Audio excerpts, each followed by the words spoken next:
Okay, good evening, everyone. Welcome to the Young with Files. I'm your host, Dr. Freed. Tonight we've sat down and we're going to have a little talk about a movie that some people may remember called Hellboy. Let's go ahead and make introductions for everybody. Let's start with William. Hey now, how you doing, everybody? AJ. Hello, hail Satan. Lady Neo. Hi. And Philip. Good evening, one and all. So this movie I always thought was kind of underrated because I enjoy watching it. I don't know how many times I've watched it now. I came back in 2004. And it centers around, was it the Bureau for Paranormal Research and Defense? And it's this top secret organization that's been in existence since like way back, like in the late 30s or something along that line. And it's just, John Hurt, fantastic performance, of course, as Professor Broom. All right, I'm going to go around and get your guys' opening thoughts on it. Let's start with AJ. Opening thoughts on Hellboy. It was quite a good movie. For my taste, some of the fight scenes ended a little too quickly or too abruptly. The enemies were too defeated too quickly. Too many two, sorry. John Hurt was brilliant as Professor Broom. And Ron Perlman, he gets an honorable mention as Hellboy. And the bald guy who was in charge of the Bureau, what was his name again? Oh, heck, I forgot the guy's name already. He always used to play a jackass in everything he does, but he did a brilliant job in it. Oh, yeah. I'm in charge. Yes. I forgot, was it Carl? Oh. I got It'll hit me in like a half an hour when I'm not even saying. Was it Manning? I think that's it. I think that was it. That sounds right. Okay, because Jeffrey Tambor. That's the actor's name. Yeah, that's it. Yeah. The hard drive's running. It's just got slow access time. Oh, his name was Tom. Yeah, Tom. Okay, my bad. Yeah. He's the guy who's actually a dick in this film. Yeah, he always does. Yeah, he does get stereotyped into that kind of role a lot. Yeah. And various things he's played. Okay, let's pass it on. Let's go on to Lady Neo. Opening thoughts on Hellboy. It's been a while since I watched it, but since I watched it, I was just like, oh, wow. Brilliant. Love it. I want more of it. And then they made the second one. But we're not going to talk about the second one yet. The first one, brilliant. I would watch it over and over. Alrighty. Let's pass it off over to Philip. What are your opening thoughts on this one, Philip? It's been, like you, it's been a while since I saw this movie, and when I watched it back the other day, I really thoroughly enjoyed it. Okay, it's a long movie, but I liked it long because it spit out the whole of the adventure. Props got to go to Ron Perlman, because I don't know how anybody can act in all that prosthetic makeup. And carry off those horns and the big arm. That must be some hard job, man. But the movie itself, it was fun, full of adventure, full of mystic stuff. It's good for everybody. It's a good movie for everybody to watch. So yeah, I liked it. Okay, what about you, William? This one I saw this morning, and it's been a while since I saw it. It's loosely based on the Hellboy limited series, Seed of Destruction. But unlike other comic book movies, which you always see there's a simple battle and all that, this one played a lot of mysticism, a lot of, you could say maybe H.P. Lovecraft mythology, and of course it had Nazis in there. So this stuff started in the Second World War, and when you see John Hurt talking about stuff that's been happening, you see something that Adolf Hitler had called the Spear of Destiny, which is a weapon that was used on Jesus Christ on the cross, and a lot of other relics. This movie, unlike the superhero stuff that we've been seeing lately, really is, you say it has some funny parts, but it's really dark. So that's why I will never forget this movie. This is a great movie. I know it has the supernatural element, has the superhero element. Also, this character hadn't been around all that long, if I remember right. I think he first appeared like in 1993 in a Comic-Con comic, and for it to be made into a movie with just over a decade after it was introduced, that's pretty good legs to have. Look at how long it took him to do a Superman motion picture. Yeah, it's just boom. This went from just appearing to a full-length motion picture and a sequel inside of 11 years. So that right there, you got to give it credit for. Okay, let's go for what the heck? Favorite characters. Let's start with William. What are your favorite characters in this one? Everybody was great in the movie. Like you said earlier, you had this pain in the neck new boss is the William Hurt. What happened to John Hurt character? He played his role pretty good. Hellboy was great, and of course you had Abe Sapien, and he's a great character. I wish they would do a third one because I know that we need more background history on this character. And of course, then you had Rasputin, the Mad Monk from the Russia, and of course you had that nutty Elsa, the Nazi chick, and he had the other one that ended up being almost like a zombie with the swords. Man, he played his role real good. The scary part is that little thing he told you at the beginning of the movie about Rasputin actually is true. Yes, that's true. That happened to him on his birthday. I remember that. Yeah, they tried, poisoning him. They tried stabbing him. They tried They finally ended up throwing him in a river. I think they tied rocks to his legs and threw him in the river or something like that before they finally killed him. And they tried cyanide, and the guy was still sitting there yakking around having a good time. My gosh. So it was a perfect, character from history to pick to throw into this as your villain. Plus, as you brought up, it does have a lot of Lovecraftian elements to it. The seven gods of chaos, you might as well just smack Cthulhu on them and call it over, because that's what they reminded me of. Especially fiction. Okay, what about you, AJ? Favorite characters in this movie? Pretty much everyone in the cast did their awesome job. What's her name? I know the character's name. Liz Sherman, the pyrokinetic. She was brilliant. She was totally awesome. Hot. Very hot. Also, John Hurt, props for him, especially the way he took his death scene. Very calm and collected. It's my time to go, basically. I'm ready. The guy sticks him through the neck. Sad for John Hurt, but it was a really good part. Hellboy, Ron Perlman, like I said before, brilliant. That corpse that he had around his back at the end of the movie, the funny corpse, that was brilliant. I think that was Doug Jones who played Abe Sapien as well, if I remember correct. So, sorry, yeah? I think it was, yeah. Yeah, and I just looked online. They are making a Hellboy 3. It's in, pre-production, I believe. Ivan's voice, just to give you a laugh, was done by Guillermo del Toro, the director. Yeah, it was too, yeah. Okay, what about you Neo? Favorite characters? Well, like everybody's saying, I really enjoyed everybody. Everybody did a great job. Loved Rasputin.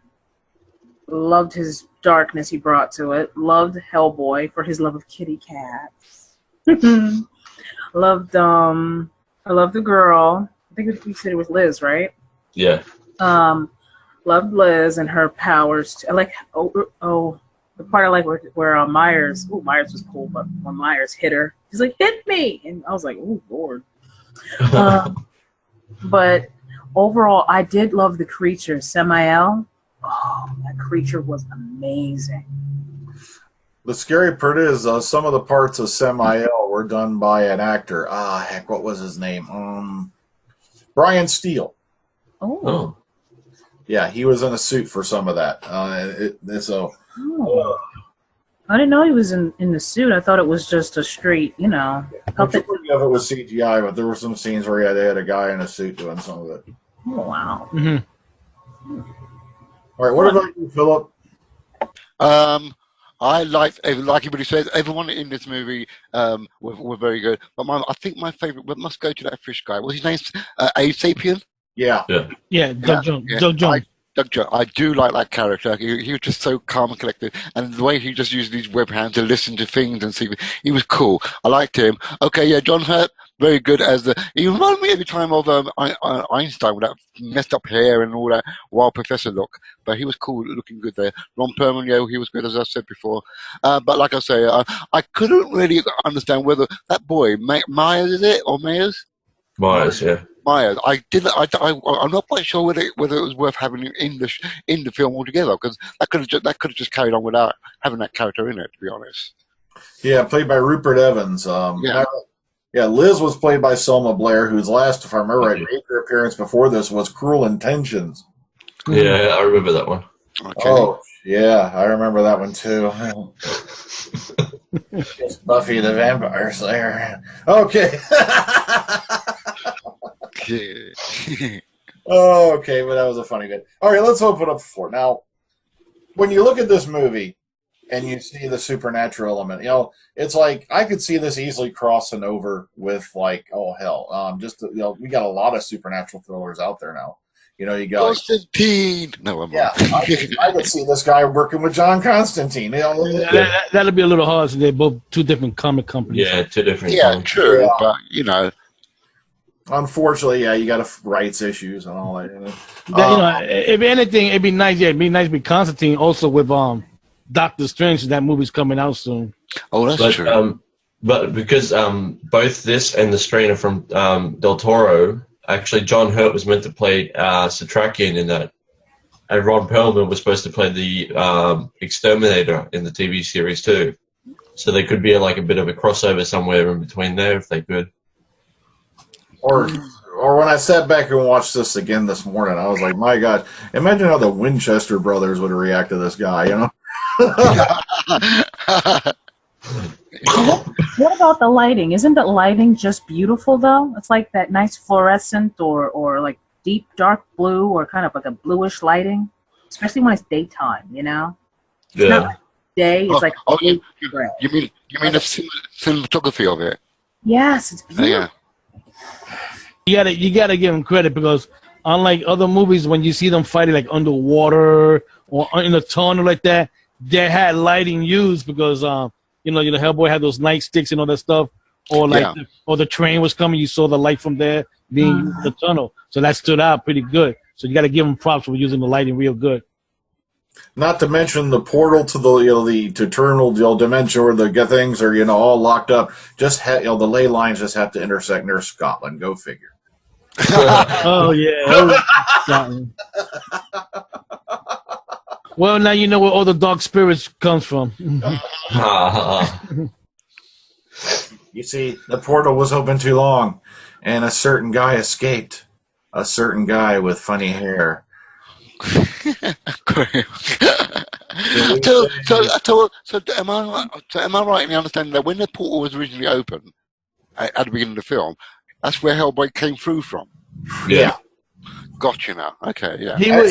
He was like a key. If you notice with the hand, he was a key to open the dark gods loose. Yeah, I like that. I like the cinematography of when you see that giant creature trying to squeeze through the portal and all the tentacles and things. That was kind of like creepy. And then obviously they shut it down before it could get through. But that was cool. Well, what about when he? Well, I'm sorry, spoilers. Whatever. Spoilers. This movie's more than 10 years old. Ain't gonna be no spoilers. About spoilers. Yeah, this movie's been out for over 10 years. Well, when he died, the guy he calls father, I can't remember. Oh yeah, John Hurt. Yeah. John Hurt. Yeah. No. Is at whatever name. Professor. Oh yeah. When he died, now he brought that skeleton guy thing back to life. What could he bring him back to life? Ooh, that's a good point. That's a little bit. Remember, he brought back when he brought back the Russian body, and you could tell it was hanged. So he must have been a criminal that was hanged. Yeah. So that's why he was okay with it, because he was in the past he was a criminal. He didn't want to disrespect his father by doing that. Unless, of course, Neo's meaning that the fact that skeleton has long since been dead anyway, and it was already locked away in it, wherever its afterlife is. Whereas John Hurt's character has then just died, so it's not really solidified in the place where he's going to go to live. You got to remember, John Hurt's character was Jewish, so he was given a Jewish funeral. Yeah. Okay. So you know what happens to the body in 3 days. Also, yeah, fair enough. the funny part was the voice of Abe Sapien was done by somebody else. David Hyde Pierce. Yep, Yeah. uncredited. Yeah, That's right. Poor Doug. It happens to him a lot. Like if you watch Falling Skies, he plays a character named Cochise, and they I think in his case they do use his voice, but they have to dub it in later because the mask they use, it's kind of like the same deal. It's very very hard to speak through, and when you do speak through it comes out muffled because of the way it's done, and that's why they have to redub it later. Same thing with Abe Sapien's makeup and all that. It's very hard to talk in, and even when you do, because of the way the makeup's set up, your voice doesn't come out sounding right. It's very muffled and all that, and it's hard to pick up on the overhead mics. So, yeah, it's a very interesting movie, very interesting set of characters. Matter of fact, Ron Perlman is campaigning right now to get a Hellboy 3 in production. Got to wish him luck on that, but it's up. Yeah, the budget back then was not bad. To do a movie like that now, whoa, the budget's gonna be high. I know, and Guillermo del Toro would probably do it because he went on. He's done so many weird movies. Like Doug Jones worked with him in Pan's Labyrinth. He also directed what was it? Was it I think he did the first and the second Blade movie, or did he all three? I can't remember. No, the second one. Was it the second one? Okay, I can't remember. Yeah, because also he played a character in that one too. He was the big fat guy in the furs that he ended up waiting to the end. Yeah. That was Guillermo. Yeah. So he always does a little bitty thing in each one of his movies. That's what I like about him. And also his movies have a very distinct style, as you saw with Hellboy. It's very, very dark, but it's very, very well done. It's like as Lady Neobra, I love the way they lit the scenes and filtered them. So it's kind of like that got that bluish hue to it. Yeah. Okay, guys. So, anything else they want to bring up about Hellboy while we're on it? It was a fan favorite film that came out that year. Yeah. I would love it if they do another one. We're going to be talking about Hellboy 2 next week, and there's some things they did better in Hellboy 2. I have to say that much. That makes me enjoy it a little bit more. Also, you had the character done by Seth MacFarlane. We're going to talk about that next week. Yeah. Was there any talk of having Hellboy in a superhero franchise movie at all in its time, or has that never come across with Hellboy? You know how you got like the Hulk with the Avengers and all that kind of thing. Has there been any kind of muted? Well, you got to remember that Hellboy, I think is a comic book character from Dark Horse Comics. Yeah. They don't have that many comic book superheroes in their books. Okay. And this one is one of those that's owned by the writer-creator. Mm-hmm. It's not owned by the company. So so that's a lot of contracts that had to be signed if you want him to meet other heroes. Okay. Isn't Buffy Dark Horse? Yeah, but that's licensed. That's a licensed property. No, I was just saying because it's still the same comic house. Comic house, but remember again, it's a property, and Hellboy is owned by the creator Mike Mignola. Yeah, I can't remember who actually owns Buffy. It's Josh Whedon. Josh Whedon. Oh, he does own that one. Yeah, he owns it. He owns it. That's why the comics has to go. The script got to go to him for him to okay it. Okay. Yeah. Which is weird because Jaws, who just got done doing like the Avengers. Come on. Well, he did try to bring out Buffy as a movie back in the was it 90s, early 90s? I think early 2000 before the series finished. No. Back with Kirsty Swanson, who played Buffy. Oh yeah, that was way back. Oh yeah, that was way back. Heck, Rutger Hauer playing the main vampire. Heck, Paul Rubens was in that one. I remember Kirsty Swanson as Buffy. And I think it did get in the first episode of the new series, it got a bit of a mention as something about her previous school and whatever. Watcher. Yeah. So. It's a good movie, Hellboy. Like I said, I just think it's been underrated. I think it's been, a little bit forgotten by folks, and I'm really hoping they do pick it up and run with it again, especially in the era we're in now where you've got supernatural thrillers coming out your ears. You have Constantine, Supernatural, Walking Dead, and now you got another Walking Dead coming out. You got all these supernatural elements running around on television. What's that other one? Dominion? The Strain. Yeah, The Strain. I think this would be a perfect time for them to jumpstart the franchise. Get another sequel out if they can. But they did two good animated movies out of it. Oh yeah, Blood and Iron and Sword of Storms. I've seen both of those. Really, if you ever get a chance and you haven't seen those, yeah, they're voiced by Ron Perlman, and the rest of the gang, I think's in it, or whoever. I can't remember which characters appear in them. It's been a couple years since I watched them, but I remember they were pretty good. I actually enjoyed them. Yeah, they're good. Okay. As I was saying, if they can't do another live action, we could do a bunch of animated ones.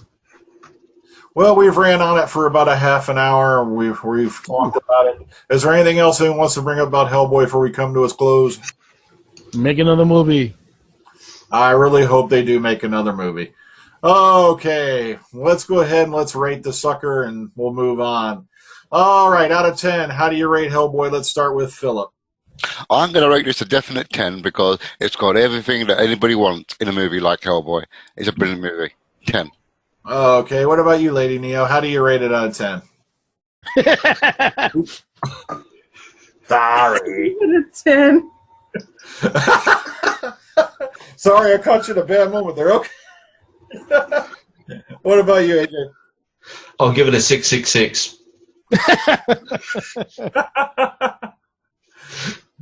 Okay, what about you, William? I give it a 9 out of 10. I'll give it a solid 9. You know, there was very little that I could find wrong with it, and it's a very entertaining movie. And I love the fact that it's an action movie, but they've paced it out just right. It's not all hardcore action. It's got a really good story to tell, and it takes its time telling it as you get the action as well. So I give it a solid 9. Well, as I said before, next week we're going to be sitting down. We're going to talk about Hellboy 2, The Golden Army, which is going to also include in the cast Seth MacFarlane playing a character who's basically Klaus, but he's in a suit. Klaus from American Dad. So we'll sit down. We'll talk about that next week. Okay, let's get goodbyes from everyone real quick. Let's start with Lady Neo. Bye. Okay, Philip. Join me in hell next week, part 2. AJ. Tell Satan, catch you guys next week, part 2. And William. Thank you for having me be here. Hope to see you next week. Okay, then, folks. Until next week, enjoy the rest of your weekend. Take care. Have a good one. Bye-bye.